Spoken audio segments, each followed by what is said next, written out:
안녕하세요. 깊은 공감 구독자분들. 오늘 제가 들려드릴 이야기는 충격 그 자체입니다. 71세 할머니가 하룻밤 사이에 가족의 배신을 발견하고 생사의 갈림길에서 완벽한 역전을 만들어낸 실화예요. 가정 내 범죄와 긴장감 넘치는 장면이 포함되어 있습니다. 좋아요와 구독 눌러주시고 지금 바로 시작하겠습니다. 새벽 3시 모든 것이 바뀐 그 순간부터요. 만약 이런 상황이라면 어떻게 하셨을까요? 댓글로 알려주세요. 혹시 가족 중 누군가가 갑자기 사라진다면 어떠실까요? 할머니 유진이가 3일째 연락이 안 돼요. 며느리 은주의 목소리엔 걱정보다는 짜증이 섞여 있었습니다. 이상했어요. 평소 손녀를 그토록 아끼던 은주가 왜 이렇게 무덤덤할까요? 71세 김순자 할머니는 40년간 은행에서 대출 심사를 했던 분입니다. 사람의 거짓말을 귀신같이 알아보는 그런 분이죠. 경찰서에는 신고했니? 신고했는데 성인이라 48시간 지나야 한다고. 그냥 남자친구랑 어디 놀러 간 거 아닐까요? 잠깐. 이 대화에서 이상한 점을 찾으셨나요? 며느리가 너무 쉽게 포기하고 있지 않나요? 순자 할머니도 그걸 느꼈습니다. 21살 손녀 유진이는 매주 토요일 오후 3시 어김없이 할머니를 만나러 오던 아이였거든요. 은주야, 유진이 마지막으로 뭐라고 했니? 글쎄요. 아, 그러고 보니 이상한 얘기를 했어요. 할머니한테 보여드릴 게 있다면서 무슨 중요한 걸 발견했다고. 그 순간 할머니의 핸드폰에 저장된 마지막 문자가 떠올랐습니다. 할머니, 우리 집에 대해 알게 된 게 있어요. 토요일에 꼭 만나요. 아무에게도 말하지 마세요. 상상해 보세요. 아무에게도 말하지 마세요라니. 소름 돋지 않나요? 은주는 계속해서 한숨을 쉬며 말했습니다. 요즘 애들은 드라마 보고 추리소설 읽고 그러면서 괜히 의심병만 늘어요. 하지만 순자 할머니는 달랐어요. 40년간 사기꾼들과 맞서온 그 날카로운 직감이 경고하고 있었거든요. 이 며느리, 뭔가 숨기고 있어. 은주야, 유진이 핸드폰 위치 추적은 해봤니? 그런 건 어떻게 해요? 저도 모르겠어요. 거짓말. 요즘 어떤 엄마가 자식 핸드폰 추적 방법을 모를까요? 파출소에서 만난 김민석 경사는 젊고 열정적이었지만 법적 제약이 많다고 했습니다. 할머니 성인 실종의 경우 72시간이 지나야 공식 수사가 가능합니다. 하지만 순자 할머니는 기다릴 수 없었어요. 그날 밤 중요한 결심을 했습니다. 경찰이 안 움직이면 내가 직접 찾겠어. 새벽 5시 할머니는 조용히 일어나 유진이 집으로 향했습니다. 예비 열쇠로 들어간 유진이 방. 뭔가 이상했어요. 평소 물건을 여기저기 흘려놓던 유진이 방이 너무 깔끔했거든요. 마치 누군가 증거를 없애려고 정리한 것 같았어요. 책상 위, 침대 아래, 옷장 안을 뒤지던 그때 컴퓨터 모니터 뒤에서 작은 USB 하나가 떨어져 있었어요. 바로 그때 어머, 시어머니 뭐 하세요? 뒤에서 들린 은주의 목소리에 할머니는 깜짝 놀라며 USB를 주머니에 재빨리 넣었습니다. 유진이 단서라도 있나 해서 벌써 말씀드렸잖아요. 별거 아닐 거라고. 은주의 표정이 예사롭지 않았어요. 뭔가 숨기고 있다는 확신이 들었습니다. 집으로 돌아온 할머니는 손이 덜덜 떨리며 컴퓨터에 USB를 꽂았습니다. 과연 여기에 무엇이 들어있을까요? 손녀가 발견했다는 그 무서운 비밀이 파일 목록이 화면에 떴을 때 할머니는 숨을 멈췄습니다. 준비되셨나요? 지금부터 공개되는 내용은 상당히 충격적입니다. USB 안에는 3개의 폴더가 있었어요. 가족사진, 대학과제, 그리고 증거자료. 마지막 폴더명을 보는 순간 할머니의 심장이 쿵쾅거리기 시작했어요. 증거자료 폴더를 클릭하자 사진, 문서, 음성 녹음 파일들이 가득했습니다. 첫 번째 사진을 열어보니 충격. 은주와 낯선 남자가 카페에서 서류를 주고받는 모습이었어요. 두 번째 사진은 더욱 충격적이었습니다. 같은 남자가 할머니 집 현관 앞에서 은주와 악수하고 있었거든요. 3주 전에 촬영된 사진이었어요. 하지만 이게 끝이 아니었습니다. 음성 파일을 재생하는 순간 할머니는 온몸이 얼어붙었어요. 유진이의 목소리가 들렸거든요.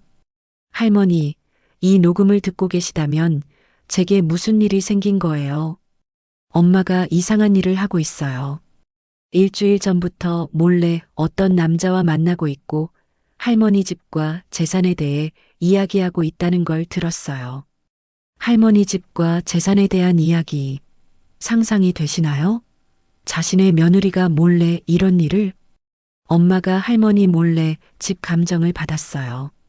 그리고 뭔가 서류를 준비하고 있어요. 제가 확인해 보니 할머니 명의로 된 위임장이었어요. 할머니가 서명한 적 없는 위임장이요. 위조 서류. 하지만 더 충격적인 건 그 다음이었어요. 더 이상한 건 아빠도 이 일에 관여하고 있다는 거예요. 어젯밤 엄마 아빠가 통화하는 걸 들었는데 엄마가 너무 오래 사시면 곤란하다는 말을 했어요. 이 말을 들은 할머니의 심정. 상상이 되시나요? 40년 동안 키운 아들이 20년 동안 함께 살아온 며느리가. 녹음은 계속되었어요. 할머니, 조심하세요. 이 한마디에 할머니는 한동안 멍하니 앉아 있을 수밖에 없었어요. 하지만 이게 끝이 아니었습니다. 문서 파일을 열어보니 더욱 구체적인 증거들이 있었어요. 은주가 인터넷에서 검색한 기록들, 치매 진단서 발급, 성년 후견인 신청 방법, 부동산 신탁 해지. 그리고 가장 충격적이었던 건 노인 의료사고 보험금 검색 기록이었어요. 며느리가 할머니에게 무슨 짓을 하려고 했던 걸까요? 마지막 파일은 은주와 그 남자의 통화 내용이었어요. 유진이가 몰래 녹음한 후 텍스트로 정리한 것 같았어요. 은주 시어머니가 계속 의심하고 있어요. 어떻게 하죠? 남자 걱정 마세요. 치매 진단만 받으면 모든 게 해결돼요. 은주 그런데 시어머니가 너무 정정해요. 남자 그래서 미리 준비하는 거죠. 약물을 조금씩 섞으면. 여기서 텍스트가 끊어져 있었어요. 아마 유진이가 더 이상 듣지 못했거나 너무 충격받아서 기록을 멈춘 것 같았어요. 할머니는 USB를 빼고 한참 동안 생각에 잠겼어요. 유진이가 이 모든 걸 발견하고 나서 사라진 거였어요. 단순한 실종이 아니라 입막음을 당한 것일 가능성이 높았거든요. 핸드폰을 들고 김민석 경사에게 전화를 걸었어요. 경사님, 저 김순자예요. 손녀 유진이 건으로 중요한 증거를 찾았어요. USB 내용에 대해 간략하게 설명하자 김민석 경사의 목소리가 완전히 바뀌었어요. 할머니, 그것들을 절대 다른 사람에게 보여주지 마세요. 특히 며느리분께는 절대로요. 지금 바로 파출소로 오실 수 있어요? 전화를 끊고 외출 준비를 하는데 똑똑똑 현관문에서 벨이 울렸어요. 할머니, 저 은주예요. 잠깐 들어가도 될까요? 심장이 쿵쾅거렸지만 최대한 자연스럽게 문을 열었어요. 은주야. 무슨 일이야? 유진이 방에서 뭔가 가져가신 것 없으세요? 은주의 눈빛이 날카로웠어요. 분명히 USB를 찾고 있는 것이었어요. 아무것도 안 가져갔는데? 혹시 USB나 메모리 카드 같은 거 못 보셨어요? 거짓말이었어요. 은주는 USB 안에 무엇이 들어있는지 이미 알고 있었어요. 못 봤어. 왜? 아니에요. 그냥 혹시나 해서. 은주가 돌아간 후 할머니는 서둘러 집을 나섰어요. USB를 가방 깊숙이 넣고 파출소로 향했어요. 지금 자신이 가진 것은 손녀를 구할 수 있는 유일한 단서였거든요. 그리고 자신을 지킬 수 있는 유일한 무기이기도 했어요. 71세 할머니가 경찰과 함께 위험한 수사작전에 뛰어든다면 어떨 것 같으세요?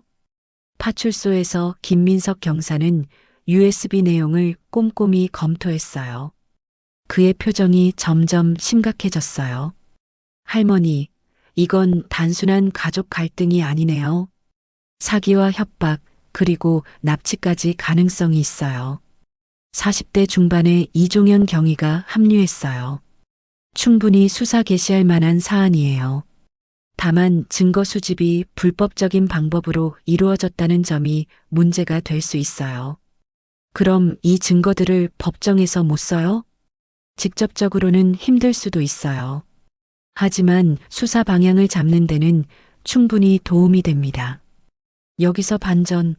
할머니, 혹시 며느리분이 할머니 명의로 뭔가 서류를 만들었는지 확인해 볼 수 있을까요? 할머니가 생각해 보니 있었어요. 아, 지난달에 은주가 은행 업무 때문에 서명 좀 해달라고 했어요. 뭔지도 모르고 그냥 해줬는데. 김민석 경사가 급하게 메모를 했어요. 할머니 명의의 계좌나 부동산 변동 사항부터 확인해 봐야겠어요. 그런데 여기서 더 충격적인 사실이 할머니, 그런데 이 약은 절대 드시면 안 돼요. 김민석 경사가 할머니 약통을 가리켰어요. 이미 성분 검사를 해봤는데 원래 약이 아니라 다른 물질이 들어있어요. 수면제와 기억 장애를 일으키는 성분이 섞여 있어요. 할머니는 소름이 돋았어요. 최근 몇 달간 가끔 기억이 흐려지고 어지러웠던 이유가 바로 이것이었구나. 이제 모든 퍼즐이 맞춰졌어요.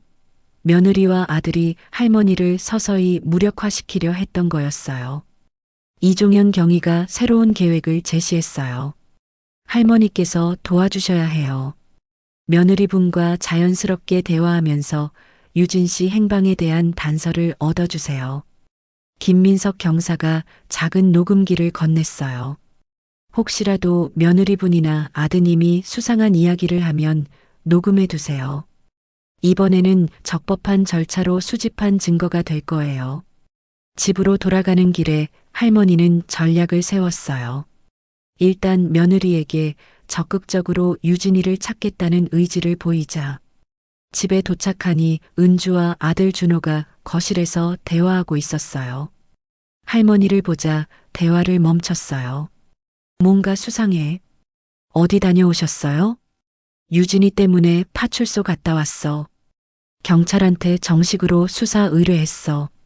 두 사람의 얼굴이 순간 굳었어요. 시어머니, 괜히 호들갑 떨지 마세요. 아니야, 나는 뭔가 잘못됐다는 생각이 들어.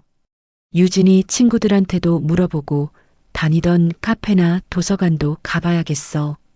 할머니는 녹음기에 전원을 켰어요. 주머니 속에서 조용히 대화를 녹음하기 시작했어요. 그럼 내일부터 본격적으로 찾아보자. 사립탐정도 고용하고 현상금도 걸고. 현상금이요? 은주가 깜짝 놀랐어요. 응, 1,000만 원 정도 걸어볼까? 준호가 말했어요. 엄마, 유진이는 사실 저희한테 화가 나서 집을 나간 거예요. 무슨 소리야? 최근에 가족회의를 했는데 유진이가 할머니 재산 문제에 대해 이상한 얘기를 했어요. 할머니의 심장이 쿵쾅거렸어요. 어떤 이상한 얘기? 은주가 뻔뻔하게 대답했어요. 할머니 약을 바꿔치기 했다든지, 할머니 서명을 위조했다든지, 말도 안 되는 소리를 하더라고요. 이 순간 할머니는 확신했어요. 그들이 유진이를 어디엔가 숨겨뒀다는 것을. 그 USB 어디 있을까? 할머니가 일부러 관심 있는 척했어요. 유진이가 평소에 중요한 걸 숨길 때는 도서관 사물함을 이용하던데. 은주의 눈이 번뜩였어요. 도서관요? 여기서 할머니의 연기가 시작됐어요. 강남구청 근처 있는 시립도서관. 유진이가 자주 가던 곳이야. 준호가 급하게 물었어요. 사물함 번호나 비밀번호는 아세요? 두 사람의 얼굴에 희망이 번졌어요. 하지만 할머니가 거짓말을 하고 있다는 걸 그들은 모르고 있었어요. 그들이 집을 나간 후 할머니는 김민석 경사에게 즉시 연락했어요. 경사님, 녹음 들으셨죠? 네, 잘 들었어요. 이제 확실해졌네요. 내일 도서관에 함께 가기로 했어요. 좋습니다. 저희가 미리 가서 대기하고 있을게요. 할머니는 펜던트를 만지며 대답했어요. 괜찮아요. 유진이를 찾기 위해서는 위험을 감수해야죠. 다음 챕터에서는 도서관에서 벌어지는 스릴 넘치는 추격전과 누구도 예상치 못한 반전이 기다리고 있습니다. 71세 할머니가 완벽한 함정을 설계한다면 어떨 것 같나요? 다음 날 오전 파출소에서 김민석 경사는 새로운 작전을 제시했어요. 할머니, 우리가 더 큰 함정을 만들어 봅시다. 할머니가 며느리에게 중요한 발표를 하신다고 하는 거예요. 재산 상속에 대한 결정을 발표하겠다고 하세요. 그러면 그들이 움직일 거예요. 이종현 경위가 보충 설명했어요. 며느리분들이 할머니 재산을 노리고 있다면 상속 이야기가 나오면 반드시 반응할 거예요. 할머니는 고민했어요. 71년을 살아온 인생에서 이런 위험한 일을 해본 적이 없었거든요. 하지만 손녀를 구하기 위해서는 어떤 일이든 해야 했어요. 좋아요. 해보죠. 그날 저녁 김민석 경사와 기술팀이 와서 집안에 녹음 장비를 설치했어요. 거실 탁자 아래, 부엌 찬장 뒤, 심지어 화장실 근처까지 작은 마이크들을 숨겨뒀어요. 할머니, 이 버튼을 누르면 저희에게 바로 신호가 갑니다. 작은 펜던트를 목에 걸어줬어요. 그런데 여기서 더 충격적인 사실이 밝혀졌어요. 그리고 이 약은 절대 드시면 안 돼요. 이미 성분 검사를 해봤는데 수면제와 기억 장애를 일으키는 성분이 섞여 있어요. 할머니는 온몸에 소름이 돋았어요. 최근 몇 달간 가끔 기억이 흐려지고 어지러웠던 이유가 바로 이것이었구나. 다음 날 저녁 7시, 은주와 준호가 집에 왔어요. 두 사람 모두 긴장한 기색이 역력했어요. 어머니, 무슨 이야기인지 말씀해 주세요. 할머니는 거실 소파에 앉아서 진지하게 말했어요. 나도 이제 나이가 많아서 내 재산을 어떻게 할지 결정해야겠어. 은주와 준호의 눈이 번뜩였어요. 재산이요? 응. 이 집이랑 예금이랑 다 합치면 꽤 되잖아. 유진이한테 다 물려주려고 해. 순간 은주의 얼굴이 변했어요. 시어머니, 그건 좀. 준호가 끼어들었어요. 엄마, 유진이보다는 저희가 먼저 상속받는 게 순서 아닌가요? 순서? 내 재산인데 내가 누구 주든 내 마음 아냐? 할머니가 일부러 목소리를 높였어요. 그래서 유진이가 대학 졸업할 때까지는 너희가 관리해 주라는 거야. 대신 내가 치매에 걸리거나 판단력이 없어지면 즉시 유진이 명의로 넘기는 거야. 은주가 황급히 말했어요. 시어머니, 그런 식으로 하시면 세금 문제도 있고 복잡해져요. 그런데 유진이가 지금 어디 있는지도 모르는데. 그래서 더 빨리 찾아야지. 혹시 너희가 유진이 어디 있는지 알고 있는 거 아냐? 두 사람이 동시에 고개를 저었지만 표정이 부자연스러웠어요. 여기서 결정적인 순간이 왔어요. 준호가 중요한 말을 했거든요. 엄마, 유진이는 사실 저희한테 화가 나서 집을 나간 거예요. 최근에 가족회의를 했는데 유진이가 할머니 재산 문제에 대해 이상한 얘기를 했어요. 은주가 뻔뻔하게 대답했어요. 할머니 약을 바꿔치기 했다든지, 할머니 서명을 위조했다든지, 말도 안 되는 소리를 하더라고요. 이 순간 할머니는 모든 걸 확신했어요. 그래서 저희가 화를 냈죠. 그랬더니 유진이가 증거가 있다면서 집을 나가버렸어요. USB에 뭔가를 저장해뒀다고 하더라고요. 바로 이거였어요.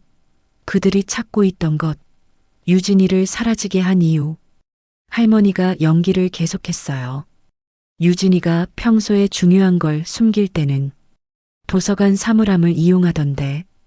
은주의 눈이 번뜩였어요. 준호가 급하게 물었어요. 사물함 번호나 비밀번호는 아세요? 글쎄, 유진이 생일이나 학번을 쓰지 않았을까? 두 사람의 얼굴에 희망이 번졌어요. 하지만 할머니가 완벽한 거짓말을 하고 있다는 걸 그들은 전혀 모르고 있었어요. 내일 한번 가봐야겠네요. 그래, 같이 가자. 은주가 또 당황했어요. 시어머니가 굳이 가실 필요는. 왜? 내 손녀인데 내가 왜 못 가? 그들이 집을 나간 후 할머니는 김민석 경사에게 즉시 연락했어요. 경사님, 녹음 들으셨죠? 네, 완벽하게 들었어요. 이제 확실해졌네요. 내일 도서관에 함께 가기로 했어요. 좋습니다. 저희가 미리 가서 완벽한 함정을 준비하고 있을게요. 할머니는 펜던트를 만지며 당당하게 대답했어요. 괜찮아요. 유진이를 구하기 위해서는 어떤 위험이든 감수하겠어요. 준비되셨나요? 지금부터 펼쳐질 추격전은 손에 땀을 쥐게 할 거예요. 다음 날 오후 시립도서관 앞에서 은주와 준호를 만났어요. 두 사람은 평소보다 30분이나 일찍 와서 기다리고 있었어요. 얼마나 급했으면. 할머니, 혹시 유진이가 어떤 사물함을 사용했는지 기억나세요? 3층으로 올라가자 사물함이 수십 개나 줄지어 서 있었어요. 은주와 준호는 조급해하며 여러 사물함을 확인했어요. 비밀번호가 뭘까요? 유진이 생일 해봐. 214. 준호가 몇 개 사물함에 비밀번호를 필사적으로 입력해봤지만 열리지 않았어요. 30분 넘게 시도해봤지만 결과는 마찬가지였어요. 혹시 다른 도서관일 수도 있지 않을까요? 은주가 짜증 섞인 목소리로 말했어요. 준호의 얼굴이 완전히 어두워졌어요. 그럼 하나하나 다 가봐야 하는 건가요? 바로 그때 도서관 사서가 다가왔어요. 어르신들, 무엇을 찾고 계세요? 김민석 경사가 미리 부탁해둔 협력자였어요. 손녀가 여기 사물함을 사용했는데 어떤 걸 사용했는지 모르겠어서요. 사서가 컴퓨터를 확인하더니 고개를 저었어요. 죄송한데요. 저희 도서관에는 그 이름으로 사물함 사용 기록이 없네요. 은주와 준호의 표정이 급격히 나빠졌어요. 집으로 돌아가는 길에 은주가 중요한 질문을 했어요. 시어머니, 혹시 유진이가 다른 곳에 USB를 숨겨뒀을 수도 있지 않을까요? 준호가 급하게 덧붙였어요. 친구한테 맡겼을 수도 있어요. 유진이 친한 친구들 연락처 아세요? 하지만 할머니가 전화한 친구들은 모두 유진이를 며칠째 보지 못했다고 했어요. 이상하네요. 정말 어디에 숨겨둔 걸까요? 은주의 목소리에 극도의 조급함이 묻어났어요.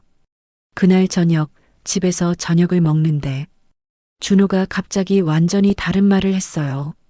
엄마, 유진이 문제는 좀 더 기다려보는 게 어떨까요? 잠깐, 뭔가 이상해요. 몇 시간 전까지만 해도 USB 찾는다고 난리였는데, 며칠 전까지만 해도 USB 찾는다고 난리였으면서 두 사람이 순간 말문이 막혔어요. 은주가 급하게 부인했어요. 무슨 말씀을 그렇게 해.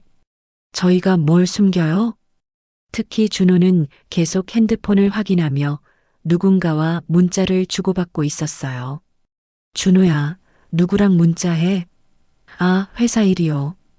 바로 그때 은주의 핸드폰이 울렸어요. 전화를 받은 은주의 얼굴이 완전히 창백해졌어요. 지금요? 지금 가야 해요? 무슨 일이야? 아니에요. 그냥 친구 일로. 은주가 서둘러 가방을 챙겼어요. 시어머니, 저 급한 일이 생겨서 먼저 가봐야겠어요. 완전한 거짓말이었어요. 은주의 표정과 목소리에서 거짓말이라는 걸 바로 알 수 있었어요. 준호도 급하게 일어났어요. 저도 같이 가볼게요. 뭔가 심상치 않았어요. 두 사람이 급하게 나간 후 할머니는 바로 김민석 경사에게 긴급 전화를 했어요. 경사님, 뭔가 일이 생긴 것 같아요. 갑자기 전화를 받더니 급하게 나갔어요. 30분 후 김민석 경사에게서 충격적인 전화가 왔어요. 할머니, 그들이 창고 단지로 갔어요. 아마 유진 씨가 그곳에. 유진이가 거기 있는 건가요? 가능성이 매우 높아요. 하지만 할머니는 절대 오시면 안 돼요. 너무 위험해요. 하지만 할머니는 가만히 있을 수 없었어요. 손녀가 위험에 빠져 있는데 어떻게 집에만 앉아 있을 수 있겠어요? 경사님, 창고 주소 알려주세요. 김민석 경사는 한참을 망설이다가 주소를 알려줬어요. 절대 혼자 들어가시면 안 돼요. 저희가 갈 때까지 기다리세요. 할머니는 택시를 타고 창고 단지로 향했어요. 과연 유진이가 그곳에 있을까? 그리고 71세 할머니가 그 위험한 곳에서 손녀를 구해낼 수 있을까? 지금부터 벌어질 일은 정말 충격적입니다. 심장이 약하신 분들은 잠시 볼륨을 낮춰주세요. 창고 단지는 생각보다 훨씬 넓고 음산했어요. 수십 개의 컨테이너 같은 창고들이 줄지어 서 있었고 가로등도 몇 개 없어서 완전히 어둠침침했어요. 택시에서 내려 주변을 살펴보는데 멀리서 은주와 준호의 목소리가 들렸어요. 그들은 한 창고 앞에서 누군가와 긴급한 대화를 하고 있었어요. 할머니는 조용히 창고 뒤편으로 다가갔어요. 몰래 엿들을 수 있는 완벽한 위치였죠. 안에 있어요? 은주의 목소리였어요. 네, 조용히 있어요. 하지만 계속 USB 얘기를 해요. 낯선 남자의 목소리. 아마 유진이의 음성 파일에 나왔던 그 부동산 중개업자인 것 같았어요. USB는 못 찾았어요? 도서관에도 없고, 할머니도 모르는 것 같고, 준호의 목소리가 들렸어요. USB를 못 찾으면 어떻게 하죠? 은주의 목소리에 극도의 불안감이 묻어났어요. 그때 남자가 한 말에 할머니는 온몸이 얼어붙었어요. 일단 이해를 어떻게든 처리해야 해요.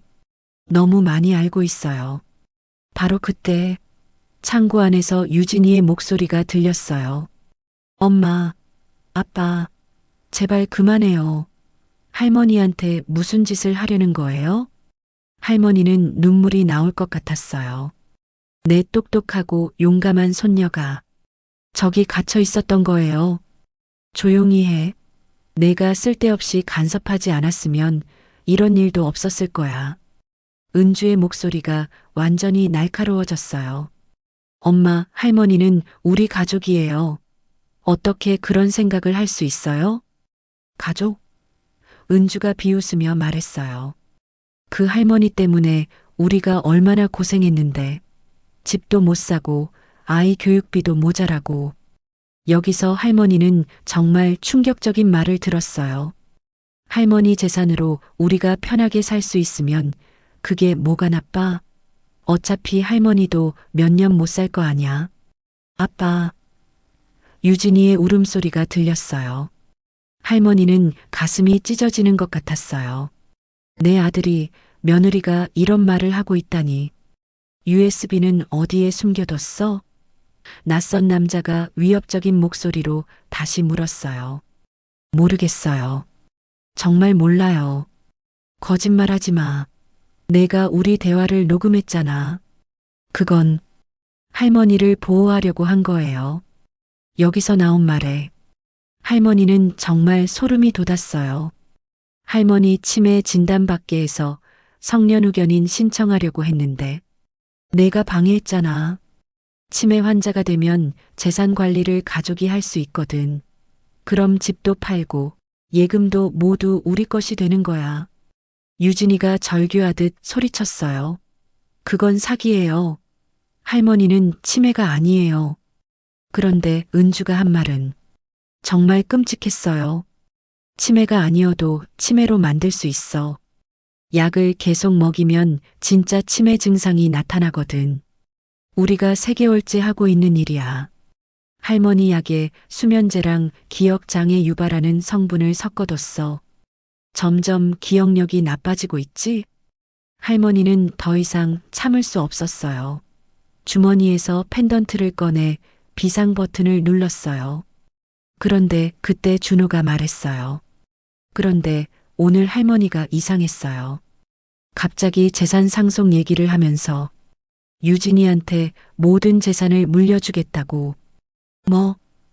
낯선 남자의 목소리가 완전히 높아졌어요. 그럼 우리 계획이 다 헛수고가 되잖아. 그래서 더 빨리 처리해야 해요. 할머니가 유언장이라도 쓰기 전에. 바로 그 순간 창고 입구 쪽에서 사이렌 소리가 들렸어요. 경찰이 도착한 거예요. 경찰이다. 어떻게 경찰이? 할머니가 신고한 건가? 창고 안이 완전히 소란스러워졌어요. 김민석 경사의 목소리가 확성기를 통해 울려 퍼졌어요. 이곳은 경찰입니다. 즉시 나와서 투항하세요. 창고 안이 완전히 패닉 상태가 됐어요. 뒷문으로 도망가자. 유진이는 어떻게 해? 일단 우리부터 나가자. 할머니는 창고 앞으로 나가서 목이 터져라 소리쳤어요. 유진아, 할머니야, 괜찮니? 할머니. 창고 안에서 유진이의 목소리가 들렸어요. 김민석 경사와 다른 경찰관들이 달려왔어요. 할머니, 여기 계시면 안 돼요. 유진이가 저 안에 있어요. 경찰관들이 창고 문을 부수고 들어갔어요. 곧 유진이가 나왔어요. 손목과 발목에 밧줄 자국이 있었지만 다행히 큰 상처는 없어 보였어요. 할머니. 유진이가 할머니 품에 안겼어요. 은주와 준호, 그리고 낯선 남자는 창고 뒤편에서 체포됐어요. 도망치려 했지만 경찰이 미리 포위망을 쳤기 때문에 결국 붙잡혔어요. 김민석 경사가 다가왔어요. 할머니, 모든 대화가 녹음됐어요. 이제 결정적인 증거가 생겼네요. 할머니는 유진이를 안고 눈물을 흘렸어요. 내 똑똑하고 용감한 손녀가 무사히 돌아온 것만으로도 감사했어요. 하지만 가슴 한편으로는 깊은 슬픔이 밀려왔어요. 내 아들과 며느리가 이런 일을 벌인 것이 믿기지 않았어요. 할머니, 이제 괜찮아요. 유진이가 할머니 손을 잡으며 말했어요. 우리가 이겼어요. 이제 마지막 순간입니다. 71세 할머니 vs 가족들의 최후 대결이 시작됩니다. 사건이 일어난 지 3개월 후 법정에서 첫 재판이 열렸어요. 은주, 준호, 그리고 부동산 중개업자 강민수가 나란히 피고석에 앉아 있었어요. 검사가 기소 내용을 읽어 내려갔어요. 피고인들은 공모하여 피해자 김순자 씨를 상대로 사기, 감금, 약물 투약 등의 범죄를 저질렀습니다. 할머니는 증인석에서 그 모든 과정을 지켜봤어요. 내 아들 준호는 고개를 숙이고 있었고 은주는 여전히 뻔뻔한 표정이었어요. 증인 김순자 씨, 앞으로 나와 주십시오. 할머니가 증인석에 서자 법정이 조용해졌어요. 피고인들이 어떤 방식으로 할머니를 속였는지 설명해 주세요. 며느리가 제 약을 바꿔치기 했어요. 치매 증상이 나타나도록 하는 약으로요. 손녀 유진이가 모아둔 증거를 통해서 알게 되었어요. USB에 그들의 대화가 녹음되어 있었거든요. 변호사가 USB를 증거물로 제출했어요. 은주와 강민수 씨의 대화, 사진, 그리고 인터넷 검색 기록들이 있었어요.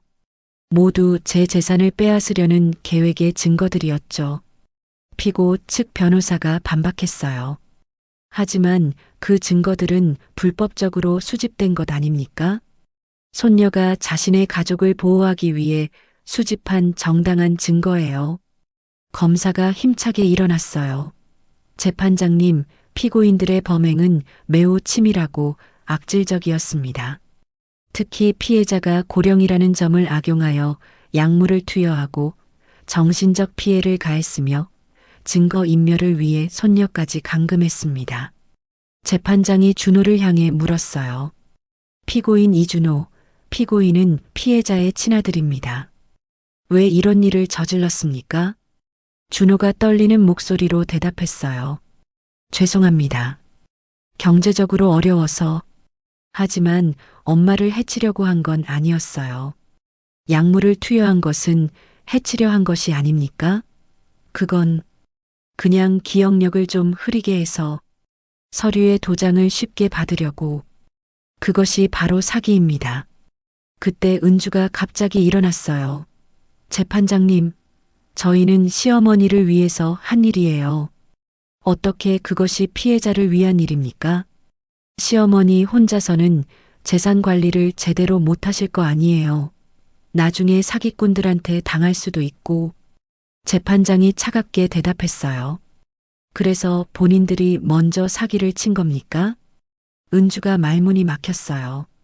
이제 유진이가 증인으로 나올 차례였어요. 유진 씨, 왜 부모님의 대화를 몰래 녹음했습니까? 할머니가 이상해지고 계신다는 걸 느꼈어요. 갑자기 기억력이 나빠지시고 어지러워하시고.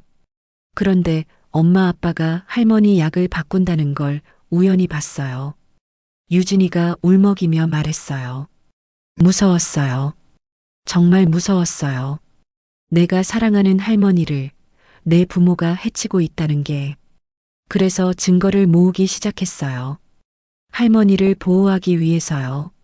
엄마가 계속 USB 어디에 숨겼냐고 물어봤어요. 그리고 할머니한테 해를 끼치겠다고 협박했어요. 재판은 3시간 동안 계속됐어요. 모든 증거가 검토되고 증인들의 증언이 끝난 후 재판장이 엄숙하게 말했어요. 피고인들의 범행은 가족 간의 신뢰를 악용한 매우 중대한 범죄입니다. 특히 고령의 피해자를 상대로 한 약물 투여는 생명을 위험하게 할 수 있는 행위였습니다. 피고인 이준호, 징역 3년에 집행유예 5년을 선고합니다. 피고인 현은주, 징역 4년을 선고합니다. 피고인 강민수, 징역 5년을 선고합니다. 은주가 소리쳤어요. 이건 너무 무거워요. 시어머니도 괜찮다고 하셨잖아요. 하지만 재판장은 단호했어요. 피해자의 관대함이 범죄의 경중을 바꾸지는 않습니다. 법정을 나서면서 준호가 할머니에게 다가왔어요. 엄마, 죄송해요. 할머니는 아들을 바라봤어요. 40년 전 내가 낳고 키운 그 아이가 이렇게 변할 줄은 몰랐어요. 정말 죄송해요. 엄마를 해치려고 한 건 아니었어요. 그럼 뭐 하려고 한 거냐? 그냥 편하게 살고 싶었어요. 집도 사고 유진이 교육도 제대로 시키고. 그래서 엄마를 속이고 약을 먹인 거야? 준호가 고개를 숙였어요. 변명할 수 없어요. 할머니는 한참 동안 아들을 바라봤어요. 화가 나고 실망스러웠지만 그래도 내 아들이었어요. 준호야, 집행유예니까 감옥에는 안 가는 거지? 네. 그럼 이제부터라도 제대로 살아. 유진이도 있으니까 아빠 노릇은 제대로 해야지. 다만 내 재산에는 손대지 마라. 모든 건 유진이가 상속받을 거야. 준호가 고개를 끄덕였어요. 알겠어요. 법원 앞에서 김민석 경사를 만났어요. 할머니, 정말 수고 많으셨어요. 그런데 할머니, 앞으로 뭐 하실 계획이세요? 혹시 관심 있으시면 저희 경찰서에서 노인 대상, 사기 예방 교육을 하고 있어요. 할머니 같은 분이 강사로 오시면 정말 도움이 될 것 같은데. 유진이가 할머니 팔을 잡았어요. 할머니, 좋은 것 같아요. 할머니의 경험으로 다른 할머니들을 도와주는 거예요. 할머니는 생각해 봤어요. 71년을 살면서 이런 일을 겪고 보니 세상에는 나와 같은 처지의 노인들이 많을 것 같았어요. 한번 해볼까요? 정말요? 네, 해보죠. 그날 밤 집에서 유진이와 함께 저녁을 먹으며 할머니는 깊이 생각했어요.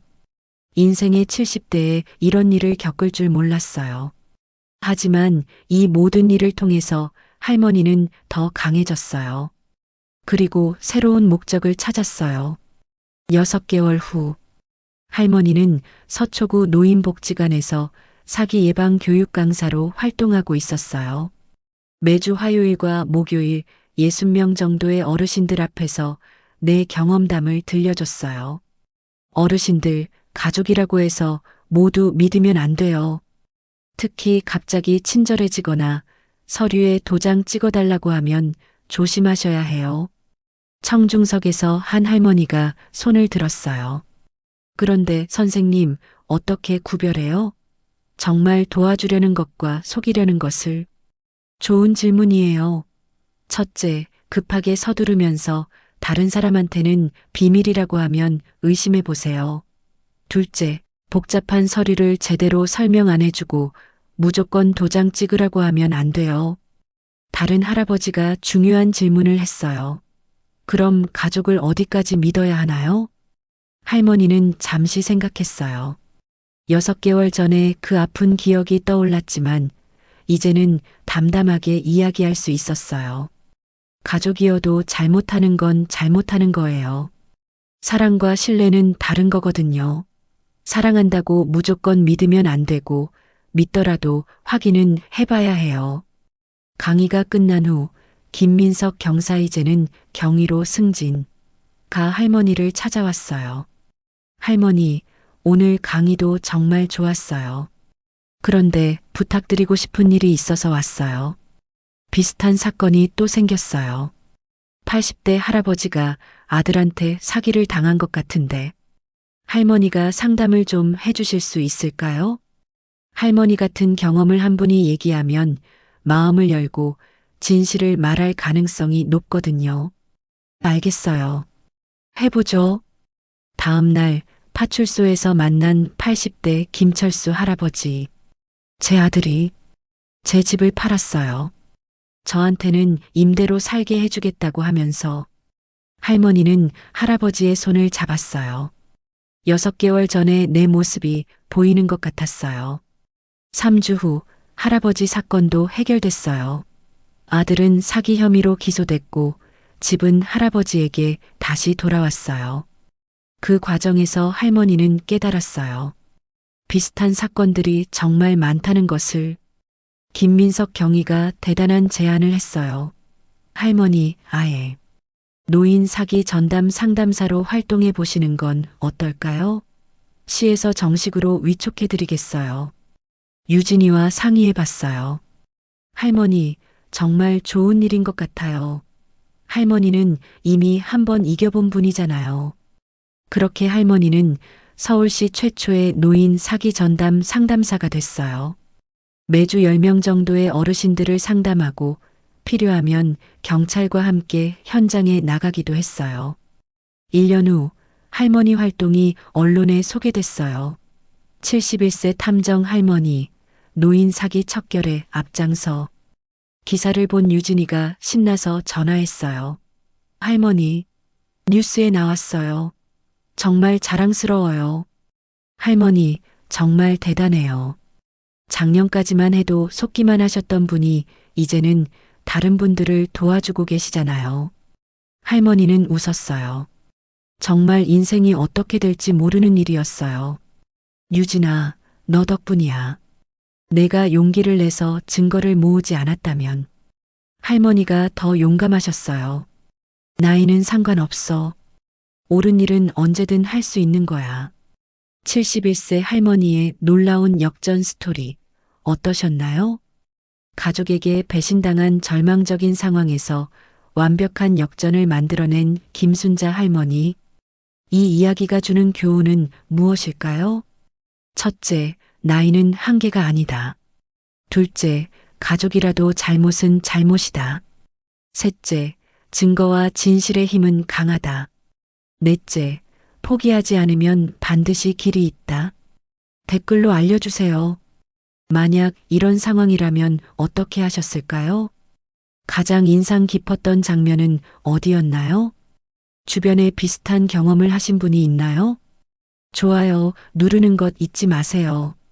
구독 누르시고 알림 설정까지. 다음 영상에는 또 다른 충격적인 실화를 가지고 돌아오겠습니다. 기대해 주세요. 그럼 다음 영상에서 만나요. 안녕히 가세요.